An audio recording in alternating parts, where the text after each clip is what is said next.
Objective question की इस series में हम इलेक्ट्रिकल कम्पिटिटिव एग्जाम्स में आने वाले इम्पोर्टेंट ऑब्जेक्टिव और न्यूमेरिकल क्वेश्चन हल करेंगे। तो हम वीडियो को स्टार्ट करते हैं। तो हमारा फर्स्ट क्वेश्चन है, भंवर धाराओं का दूसरा नाम क्या है? ऑप्शन ए है फॉल्टी करंट, बी है बेरी करंट, सी है फैकल्टी करंट और डी है फौकॉल्ट करंट। तो इस क्वेश्चन का सही आंसर हो जाएगा ऑप्शन डी, फौकॉल्ट करंट।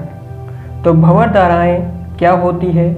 जब किसी कंडक्टर को अल्टरनेटिंग मैग्नेटिक फील्ड में रखा जाता है तो वह चुंबकीय बल रेखाओं का छेदन करता है और उसमें ईएमएफ इंड्यूस हो जाता है, जिससे उसमें भंवर धाराएं उत्पन्न हो जाती है जो भंवर की तरह उसमें घूमती रहती है, जिससे इलेक्ट्रिकल एनर्जी का लॉस होता है। इन भंवर धाराओं की खोज फौकॉल्ट द्वारा की गई थी, इसीलिए इन्हें फौकॉल्ट करंट भी कहते हैं। तो इस क्वेश्चन का आंसर हो जाएगा option D, fault current. Next question है, two generators A and B running in parallel are supplying power to a common load of 500 kilowatt. Generator A has armature resistance equal to half that of B, which of the following statement is correct? Question है कि दो generator ए और B एक दूसरे के parallel में 500 kilowatt load के across कार्य कर रहे हैं। जनरेटर ए का जनरेटर बी की तुलना में आर्मेचर रेजिस्टेंस आधा है, अर्थात बी का आर्मेचर रेजिस्टेंस अधिक है। तो इनमें से कौन सा स्टेटमेंट सही है? ऑप्शन ए है both generator will share load equally, दोनों जनरेटर बराबर लोड को शेयर करेंगे। तो ये ऑप्शन तो गलत हो जाएगा, क्योंकि दोनों का आर्मेचर रेजिस्टेंस अलग अलग है, तो दोनों समान लोड को शेयर नहीं करेंगे। सेकेंड ऑप्शन है generator A will take load less than the load taken by generator B, generator A generator B से कम लोड को शेयर करेगा। ऑप्शन सी है generator B will take more load as compare to generator A, generator B A की तुलना में अधिक लोड को शेयर करेगा। और डी ऑप्शन है none of the above. A generator का बी जनरेटर की तुलना में आर्मेचर रेजिस्टेंस आधा है, अतः बी जनरेटर अधिक प्रतिरोध के कारण वोल्टेज ड्रॉप अधिक करेगा, जिससे लोड शेयर कम करेगा, अतः ए जनरेटर अधिक लोड शेयर करेगा। ऑप्शन बी में लिखा हुआ है कि जनरेटर ए बी की तुलना में कम लोड शेयर करेगा, तो ये स्टेटमेंट भी गलत हो जाएगा, क्योंकि ए जनरेटर बी से अधिक लोड शेयर कर रहा है। और ऑप्शन सी है generator B will take more load as compare the generator A, generator B A की तुलना में अधिक लोड शेयर करेगा, तो ए ऑप्शन भी गलत हो जाएगा, क्योंकि जनरेटर बी ए की तुलना में कम लोड शेयर कर रहा है। अतः इसका राइट ऑप्शन हो जाएगा option D, none of the above, क्योंकि जनरेटर ए बी की तुलना में अधिक लोड शेयर करेगा। नेक्स्ट क्वेश्चन है, शक्ति गुणक 0.6 के साथ 100 वोल्ट आपूर्ति से जुड़ी एक सिंगल फेज मशीन 10 किलोवाट का उपभोग करती है, इसकी केवीए रेटिंग और रेटेड लाइन करंट कितनी होगी? इस क्वेश्चन को हल करने के लिए सर्वप्रथम हम क्वेश्चन में दिया गया डाटा नोट करेंगे। तो पावर फैक्टर दिया गया है 0.6, वोल्टेज दिया गया है 100 वोल्ट और पावर दी गई है 10 किलोवाट अर्थात 10,000 वाट। पावर ज्ञात करने का फॉर्मूला होता है वी आई कोस फाई। इस फॉर्मूले से हम करंट ज्ञात करेंगे, आई बराबर P upon V cos phi. I बराबर पावर की वैल्यू है 10,000 वाट, वोल्टेज का मान है 100 वोल्ट और पावर फैक्टर है 0.6। इसे हल करेंगे तो हमारे पास करंट का मान आ जाता है 166.66 एम्पियर। अब हमें केवीए रेटिंग भी ज्ञात करनी है। तो केवीए रेटिंग ज्ञात करने के लिए फॉर्मूला होता है केवीए बराबर वी आई डिवाइड बाई 1000। इस फॉर्मूले में हम वैल्यू पुट करेंगे। तो केवीए बराबर वोल्टेज है 100 वोल्ट, करंट है 166.66 एम्पियर डिवाइड बाई 1000। आगे से हल करेंगे, केवीए बराबर 100 को 166.66 से गुणा करेंगे तो 16,666 डिवाइड बाई 1000।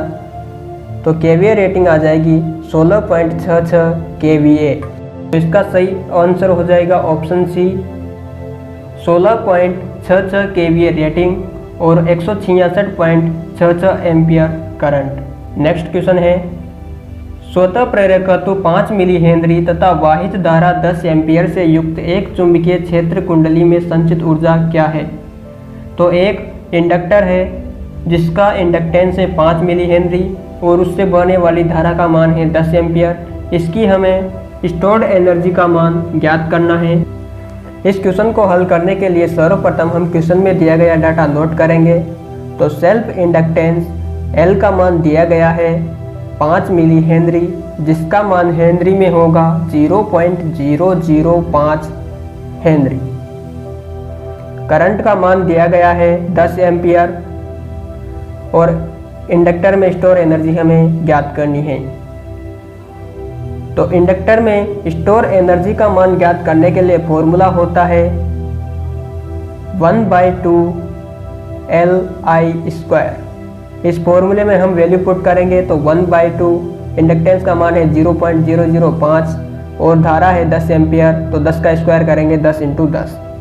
इसे हल करेंगे तो 1/2 × 0.5 बराबर 0.25 जूल। तो इसका सही आंसर हो जाएगा ऑप्शन बी 0.25 जूल।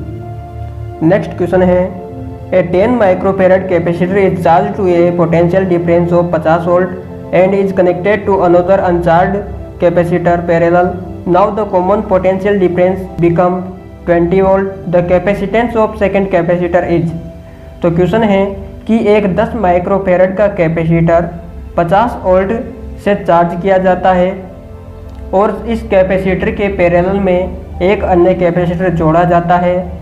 दूसरा कैपेसिटर पैरेलल में जोड़ने पर कॉमन पोटेंशियल 50 वोल्ट से घटकर 20 वोल्ट रह जाता है। तो दूसरे पैरेलल में जोड़े गए कैपेसिटर का मान ज्ञात कीजिए। इस क्वेश्चन को हल करने के लिए सर्वप्रथम हम क्वेश्चन में दिया गया डाटा नोट करेंगे। तो प्रथम कैपेसिटर का मान दिया गया है C1 = 10 माइक्रोफेरेड। इसके एक्रॉस वोल्टेज दिया गया है 50 वोल्ट और इसके पैरेलल में जोड़े जाने वाले दूसरे कैपेसिटर का मान हमें ज्ञात करना है। दूसरा कैपेसिटर जोड़ने पर सप्लाई वोल्टेज 20 वोल्ट रह जाता है। तो इसका हम कनेक्शन डायग्राम बनाते हैं। एक 10 माइक्रोफेरेड का कैपेसिटर है जिसके एक्रॉस अन्य कैपेसिटर जुड़ा हुआ है जिसकी वैल्यू हमें ज्ञात करनी है। दूसरा कैपेसिटर जोड़ने पर सप्लाई वोल्टेज 20 वोल्ट रह जाता है। तो दोनों कंडीशन में कैपेसिटर में स्टोर चार्ज सेम रहेगा क्योंकि एक बार चार्ज करने के बाद हमने कोई एक्स्ट्रा चार्ज नहीं दिया है। कैपेसिटर में चार्ज उतना ही रहेगा जितना पहले से प्रथम कैपेसिटर में स्टोर था क्योंकि सेकंड कैपेसिटर डिस्चार्ज था। तो दोनों कैपेसिटर का चार्ज Q1 बराबर Q2 होगा और Q बराबर चार्ज ज्ञात करने का फॉर्मूला होता है CV। तो फर्स्ट कंडीशन में कैपेसिटेंस था 10 माइक्रोफेरेड और वोल्टेज था 50 वोल्ट, तो हम चार्ज ज्ञात करेंगे 10 × 50 बराबर। सेकंड कंडीशन में पैरेलल में कैपेसिटर जोड़ दिया गया था इसलिए टोटल कैपेसिटेंस होगा 10 + C2 और इसे वोल्टेज 20 वोल्ट से गुणा कर देंगे। तो दोनों कंडीशन में चार्ज का मान बराबर हो जाएगा। 10 को 50 से गुणा करेंगे तो 500 बराबर 10 + C2 × 20। 20 को पक्षांतरण करके इधर भेजेंगे तो 500/20 बराबर 10 + C2। 500 में 20 का भाग देंगे तो 25 बराबर 10 + C2। 10 को पक्षांतरण करके इधर भेजेंगे तो C2 बराबर 25 - 10 बराबर C2 का मान आ जाएगा 15 माइक्रोफेरेड। तो इसका सही आंसर हो जाएगा option D 15 microfarad. Next question है दो तारों का प्रतिरोध जब उन्हें श्रेणी में जोड़ा जाता है तो 25 ओम होता है और जब उन्हें समांतर में जोड़ा जाता है तो 6 ओम होता है। प्रतिरोध का मान अर्थात दो तार है जिन्हें सीरीज क्रम में जोड़ने पर टोटल रेजिस्टेंस 25 ओम आता है और पैरेलल में जोड़ने पर टोटल रेजिस्टेंस 6 ओम आता है। तो प्रतिरोध का मान कितना होगा? इस प्रश्न को हल करने के लिए सर्वप्रथम हम प्रश्न में दिया गया डाटा नोट करेंगे। तो गिवन डाटा है total resistance in series condition बराबर 25 ओम और total resistance in parallel condition बराबर 6 ओम। तो सीरीज कंडीशन में R1 + R2 बराबर 25 ओम जिसे हम समीकरण 1 मान लेंगे और पैरेलल कंडीशन में R1 × R2 / R1 + R2 बराबर 6 ओम जिसे हम समीकरण नंबर 2 मान लेंगे। समीकरण 2 में समीकरण 1 से R1 प्लस R2 का मान पुट करेंगे तो R1 इंटू R2 बटे 25 R1 प्लस R2 का मान है बराबर 6 ओम। तो 25 को पक्षांतरण करके इधर भेजेंगे तो R1 इंटू R2 बराबर 25 इंटू 6। तो R1 इंटू R2 का मान आ गया 150 ओम। अब हम बीजगणित का सूत्र लगाएंगे। बीजगणित में एक सूत्र होता है a माइनस बी का होल स्क्वायर बराबर a प्लस बी का होल स्क्वायर माइनस 4ab। यहाँ पर a बराबर R1 होगा और b बराबर R2 का मान हम इसमें पुट करेंगे। तो मान पुट करते हैं R1 माइनस R2 का स्क्वायर बराबर R1 प्लस R2 का square minus 4R1 into R2। R1 minus R2 का स्क्वायर बराबर R1 प्लस R2 की वैल्यू यहाँ से हम पुट करेंगे 25 ओम। तो R1 प्लस R2 बराबर 25। तो 25 का square minus 4 into R1 into R2 का मान है 150। तो R1 इंटू R2 की जगह 150 लिख देंगे।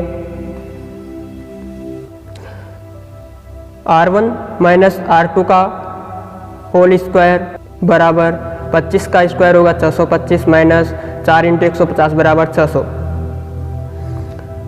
R1 माइनस R2 बराबर 625 में से 600 घटाएंगे तो 25 और स्क्वायर हटाएंगे तो इधर अंडर रूट लग जाएगा। तो R1 माइनस R2 का मान 25 का अंडर रूट करने पर 5 ओम आ जाएगा। इसे हम समीकरण नंबर 3 मान लेंगे। तो हमारे पास फर्स्ट समीकरण थी R1 प्लस R2 बराबर 25 ओम और तीसरी समीकरण थी R1 माइनस R2 बराबर 5 ओम। R1 और R2 का अलग अलग मान विलोपन विधि द्वारा ज्ञात कर लेंगे। तो समीकरण 1 व 3 को जोड़ने पर तो इन दोनों को हम जोड़ देंगे। 25 प्लस 5 बराबर हो जाएगा 30। R2 प्लस का और R2 माइनस का कट जाएगा और R1 प्लस R1 बराबर 2R1 हो जाएगा। तो समीकरण बन गई 2R1 बराबर 30। यहाँ से हम R1 का मान निकाल लेंगे। तो R1 बराबर 30 बटे 2। तो R1 का मान आ गया हमारे पास 15 ओम। इस 15 ओम R1 के मान को हम समीकरण 1 में रखेंगे। तो R1 का मान समीकरण 1 में रखने पर तो समीकरण 1 थी R1 प्लस R2 बराबर 25। इसमें R1 का मान रखेंगे 15 ओम। 15 प्लस R2 बराबर 25। तो यहाँ से हम R2 का मान ज्ञात कर लेंगे। R2 बराबर 25 माइनस 15। R2 का मान आ गया 10 ओम। तो इसका सही आंसर होगा ऑप्शन डी 15 ओम और 10 ओम। जिस मेथड से हमने यह सवाल हल किया है उस मेथड से इस सवाल को हल करने में काफ़ी समय लगता है। तो इस तरह के सवाल को कम समय में हल करने के लिए हम ऑप्शन के द्वारा इस सवाल को हल करेंगे। सर्वप्रथम हम सभी ऑप्शन द्वारा सीरीज कंडीशन में सोल्व करेंगे। तो सभी ऑप्शन को हल करेंगे। तो फर्स्ट ऑप्शन था 17 और 8 ओम। तो इन दोनों को सीरीज में जोड़ने पर 17 प्लस 8 बराबर 25 ओम आता है। दूसरा ऑप्शन था 12 और 13 ओम। तो दोनों को जोड़ने पर भी 25 ओम आंसर आ रहा है। तीसरा ऑप्शन था 20 और 5 ओम। तो दोनों को जोड़ने पर भी 25 आ रहा है। चौथा ऑप्शन था 15 और 10। तो इन दोनों को जोड़ने पर भी 25 ओम आ रहा है। तो ये चारों ऑप्शन सीरीज कंडीशन को सेटिस्फाई करते हैं क्योंकि चारों कंडीशन में सीरीज में टोटल रेजिस्टेंस 25 ओम आ रहा है। अब हम इन चारों ऑप्शन को पैरेलल कंडीशन में सोल्व करेंगे। तो ए ऑप्शन था 17 ओम और 8 ओम। तो इन दोनों को हम पैरेलल में हल करेंगे। तो 17 इंटू 8 डिवाइड बाई 17 प्लस 8। तो 17 इंटू 8 बराबर 136। 17 प्लस 8 बराबर 25। इन दोनों को हल करेंगे तो आंसर आएगा 5.44 ओम। ऑप्शन बी था 12 और 13 ओम। तो दोनों को पैरेलल में हल करेंगे। तो 12 इंटू 13 बटे 12 प्लस 13 बराबर 156 बटे 25। इन्हें हल करेंगे तो आंसर आएगा 6.24 ओम। ऑप्शन सी था 20 ओम और 5 ओम। तो इन दोनों को पैरेलल में हल करेंगे। 20 इंटू 5 डिवाइड बाई 20 प्लस 5 बराबर 100 बटे 25 बराबर 4 ओम।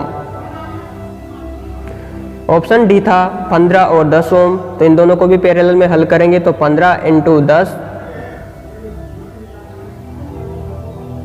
डिवाइड बाई 15 + 10 बराबर 150/25 बराबर 6 ओम। तो इन चारों ऑप्शन को पैरेलल में हल करने पर ऑप्शन डी क्वेश्चन को सेटिस्फाई करता है। तो इसका सही आंसर होगा ऑप्शन डी 15 ओम और 10 ओम।